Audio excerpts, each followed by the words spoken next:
Skyrim's been around for a while now, with that base game being over a decade old, but as Bethesda continues to re-release the game, modders continue to update and add onto it. And in this video, what we're going to be focusing on are some of the pretty crazy mods to come out recently that are truly going to take Skyrim to the next level. Make it feel like an actual modern or next-gen game with some of the insane new things that get added in, such as EVG Animated Traversal, which is one of those mods where it might not necessarily be next-gen to be able to climb a ladder in any game, but in Skyrim, that is truly revolutionary. What this mod is going to do is add in a variety of additional ways to get around obstacles in Skyrim. This includes things like climbing ladders, ducking under objects, or even jumping up to climb onto things. So the way this is going to work is there's going to be these statically placed markers in the game. So for those of you hoping that this would be completely dynamic like Assassin's Creed, where you could just jump on any ledge or roll under anything, we're not quite there yet, although there is another interesting mod around that. And instead, with EVG Animated Traversal, there's basically going to be a little activator placed down in a certain area, and when you use it, basically hit the E key on it, you'll play an animation to get through something. But of course, mod authors have to manually place these, but that's not inherently a bad thing. The great part about this is it's already received a ton of support from the community. There are several mods already released that will integrate these actions into nearly every dungeon in Skyrim, and even some of the holds in Skyrim. And a lot of this is pretty creative, being able to sneak around and flick a lever you wouldn't typically have access to quite as easily. Some shortcuts to get into Whiterun a bit faster, so rather than having to run in the typical path, you could actually jump up, very Assassin's Creed-esque, or even just more natural environments and obstacles in dungeons themselves. The core mod itself is largely a framework, but also does include a short obstacle course-based quest to showcase what it has to offer, and it is pretty fun. You get to see all these different activators and all the different ways you can now traverse Skyrim in action. And that's one of the cool parts about this mod, as mod authors are using this to actually give you different ways to explore the game, adding a whole new level of verticality to it in many instances, like different ways to get back into dungeons, so you could jump up onto a ledge that you typically just jump down from. It's a whole new set of options on how to experience Skyrim, and more importantly, new tools for mod authors to make new quests or dungeons more interesting. We're seeing these be adapted with some of the existing dungeons, but I imagine you could see how this could be pretty epic with a dungeon created with all of these things in mind, built around you being able to climb up a ladder in the middle, let's say. And since there may be some confusion around this, you're going to download the core mod largely as a framework with that optional quest, but then you're going to download a bunch of other mods to add these things to the world, and you can download as many as are available. Most of the existing ones are compatible, even ones that affect the same dungeon. And as an aside here, as we're talking about next-gen content and mods for Skyrim, the quest that this mod adds in has some voice acting.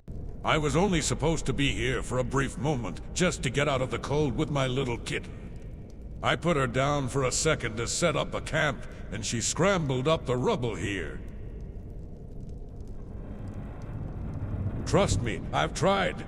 I just can't get my footing right on those stones. My loins are soaked from 3 falls. But that voice acting is actually not from a human. Another amazing tool to come out not too long ago is xVASynth, which allows you to create voices with AI. This voice is created completely with AI, and I think it sounds pretty impressive. And you can see how this tool can be incredibly valuable going forward, as voice acting with mods has always been a pain point. But okay, I hear you. Some of you want some mods that allow you to do more than just jump over things. One of the next pretty precise mods that just came out for Skyrim is Precision. By default in Skyrim, the attacking animation doesn't actually matter. This is actually just a visual thing. What you hit and deal damage to is determined by the game based on what targets are in front of you, not what this animation is actually landing on. What Precision is going to do is make it so your weapon itself and what it hits in its path is what is actually damaged and connected with. Which I do realize, yes, as I'm explaining this, I'm sure many people just assumed this is how it always worked in Skyrim, but for better or worse, it wasn't, and now if you download this mod, it will. You could really see it in practice with this very convenient debug outline here. Where my hammer hits is exactly where things are impacted. But I feel like at this point with Skyrim, we just kind of take mods for granted, like, oh yeah, that's cool, it's a new combat change up or overhaul, but this is pretty insane. This is a comprehensive redesign of the collision system in Skyrim that will affect every combat encounter, whether it be creatures, other enemies, how enemies' swords hit you, how you hit enemies with your own variety of weapons. This is a pretty massive modernization, and as a result, there's a lot of impacts in gameplay. Right off the bat, the size of your weapon, its reach specifically, is going to have a pretty big impact now. Since things are accurately mapped out, something like a dagger is going to be very small, and you could tell there's times where you're standing what feels like right in front of someone. You should be able to hit them, but you actually can't because your dagger isn't actually hitting them. And you definitely feel this when you're switching from daggers to more traditionally length swords. Swords on their own don't feel all that different. They actually do feel pretty familiar as to how they did in vanilla Skyrim, but as you actually switch to other length weapons, whether it be shorter like a dagger or something longer like a greatsword, you really feel the impact. Big long swords now feel very strong. This in particular because this mod also has a sweep feature. So as I'm swinging my sword around, whatever is actually hit by this will take damage, even without the required perks. So you can see I'm hitting multiple enemies at the same time and damaging all of them. So having these big, lengthy weapons does feel particularly powerful. You could legitimately just run into a group, do a power attack, and take out multiple people at once. But that is not the whole picture, as this also does have a recoil mechanic. So when hitting either a static object like a stone, a wall, or something like that, or potentially when hitting somebody's shield, you'll be recoiled back if you're either blocked by a shield particularly, or if you hit the wall. Now obviously here I'm just standing in front of a wall hitting it. That's not really that big of a deal. But where this does come into play is in dungeons. Using big two-handed weapons in dungeons is very different now, because if you contact the wall, you'll be recoiled back and your attack will be cancelled. So using some of these smaller weapons is imperative in dungeons so you could actually land hits, especially in tight corridors. And the recoil is even a bit dependent on what part of the weapon hits the wall. So if it's the very tip, it won't really have an impact, but the closer to the hilt or the hand you get, the bigger the impact. One of the cool fluidity components of all of this is where you hit an enemy actually will make a difference visually now. The enemy will visually be impacted and kind of ragdoll a little bit or have their body sway based on the hit. It's pretty cool. It's just an aesthetic thing more so than anything else, but it's a really nice feature in Skyrim. There are also components of this like weapon trails, which you could see, and hit stop. So when you land a hit on an enemy, your animation will be slightly slowed down. It almost feels like time slowing slightly. So it really emphasizes that hit and makes it very satisfying. And you can see the trails coming off of the weapons as I use them, although fortunately each of these features can be disabled and this entire mod is highly configurable. And everything I just talked about will apply to other NPCs also, so this really serves to change up combat in a pretty major way. It makes combat in Skyrim a bit more fun and interactive, and although you can use it on your own, it is particularly awesome when using it with a lot of the other combat mods out there, which is highly encouraged because this mod is compatible with the vast majority of those combat mods. But speaking of combat mods, we also do have Poise, which will be an overhaul to the Stagger system in Skyrim. It's actually a very simple mod. By default, the Stagger in Skyrim is just completely randomized. So sometimes a hit on you or a hit on an enemy will cause a stagger. But with this mod, it's actually going to make it so there's now a health bar associated with that, and you can consistently trigger or time staggers as you need them. And visually, you'll be able to see this with the TrueHUD mod, which I'm also using in the background. And you'll basically notice you have this new health bar for you, but also for your enemies. And as you're in combat, as you're hitting an enemy and actually landing shots on them, or as they land shots on you, this health bar will decrease. And sometimes if it goes all the way down, you'll trigger a stagger or even be staggered yourself. And when it comes to large enemies, they'll have the ability to really throw you, actually knocking you off your feet completely, which does make some of those larger enemies feel a bit more like true boss fights, which I think is actually pretty fun. The way this is implemented on the back end is you're going to have a Poise health now, and enemies will have this also. Your Poise health determines how difficult you are to stagger. When that health reaches 0, you will be staggered. This health will be determined by how heavy the armor you are wearing is, not actually its armor value, but its weight, what weapon you currently have equipped, and 20% of your heavy armor skill. So wear heavier armor and you are harder to stagger. Enemies that wear armor will be notably harder to stagger. But even further, if attacks are blocked, whether by you or if an enemy blocks one of your attacks, it'll deal less poise damage, and it'll take a bit longer to stagger them overall. And when you fight enemies that have light to no armor, you'll notice you'll be able to stagger them a lot more often, which is definitely a nice added bonus. It overall adds in a bit more predictability to this system, and I think makes things a bit more fun. It's almost like another tool in your toolbox, but at the same time, sometimes enemies will be able to use that same tool against you. JS Shout Apart Skeletons is one of my favorite new mods for Skyrim. What it's going to do is make it so when you use Unrelenting Force on an enemy, specifically a skeleton, they'll actually just fall apart. This only really applying to some of the weaker skeletons that were relatively easy to deal with anyway, and now it's more or less just an insta-kill, but also incredibly satisfying and at times times very funny to just take out a ton of skeletons all at once. It's more of a minor mod, but the amount of enjoyment I've got out of this one makes it a must download. In a similar vein, Take a Peek is going to add in a completely new stealth mechanic into Skyrim, where you'll actually now have the ability to peek through keyholes. This could be on a locked door or just any door in general. You'll now actually be able to look through the keyhole and see what's on the other side. This, of course, being most valuable when you are trying to go for a stealthy playthrough or even on high difficulties, where maybe you have to decide, okay, is it worth breaking into this room right now, or am I going to immediately be caught as I do break into this room, wait for enemies to walk away or turn around? It's one of those cool mechanics to have in the background on a playthrough where you never really know when it's going to come in handy. With that said though, those are some of the more recently released mods for Skyrim that are pretty revolutionary, some real next-gen mechanics and features being added into this game. Skyrim modding has been taking off as of late. I definitely have more Skyrim modding content on the way, especially with some of the future updates this game is expected to get. But with that, I hope you guys enjoyed this one. As always, again, I thank you for watching, and I hope to see you all next time. Later.